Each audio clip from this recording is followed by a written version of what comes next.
Sassa is saying it's experiencing delays in processing reconsiderations for the COVID-19 grant. That's the 350 grant. That's the reconsideration of the decision to decline an application. Now, Sassa says the delay is due to checks that have to be done with banks. Well, to clarify to us and tell us exactly what's the latest, let's speak to Paseka Letsatsi, who's joining us on behalf of Sassa this hour. Paseka, a very good afternoon to you. What's the latest? I mean, is there some progress in trying to resolve this? Before we discuss exactly what has the problem been, are you making some progress in finding a solution? Good afternoon, Braden, and thanks for having us. Definitely, Braden, we are making progress. We have reduced the numbers of people who still had to get their money. Some of them were directed to the post office. But secondly, we also discovered in the process of validation that some of the beneficiaries do have banking details, and we requested them to use their bank accounts so that we can direct the money into their accounts. So the number, then, has been reduced drastically. We are just left with very few people that we need to make sure that we expedite the process and they get their 350. What is the number? The number was just above 500,000. As we speak now, we are just around 110,000 people. Okay. So the problem for the verification for this reconsideration of the 350 COVID-19 relief grant was in terms of people's credentials, or was it the banking process? The problem with this category of people, Braden, is that they were declined when they made an application. And basically for various reasons, some of them might be appearing on other government databases. So when we do the reconsideration, we need to make sure that we check, especially those who want to get the cash sent part, not those who want to get it from the post office or from the bank of their choice. Those who want to use the cash sent, there are certain processes, especially from the bank, which as the South African Social Security Agency, we have to respect and make sure that we abide by them. We are very close, Braden, from reaching an agreement with the banks together with the National Treasury to make sure that those who opted for this particular method of payment do get what is due to them. We know that people are under pressure. We know that we are trying to make sure that we do everything in our power as an organization to make sure that the 350 is dispersed.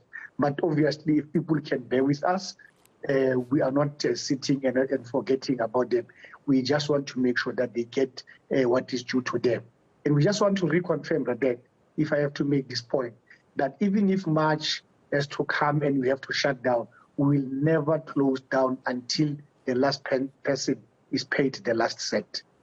Okay, so you got about 150,000 people still to sort out, and that's coming down from about half a million. Did you find that some people did not understand the process that was required, or some people were taking a chance treating this 350 COVID-19 grant as a top-up while they are already part of the system?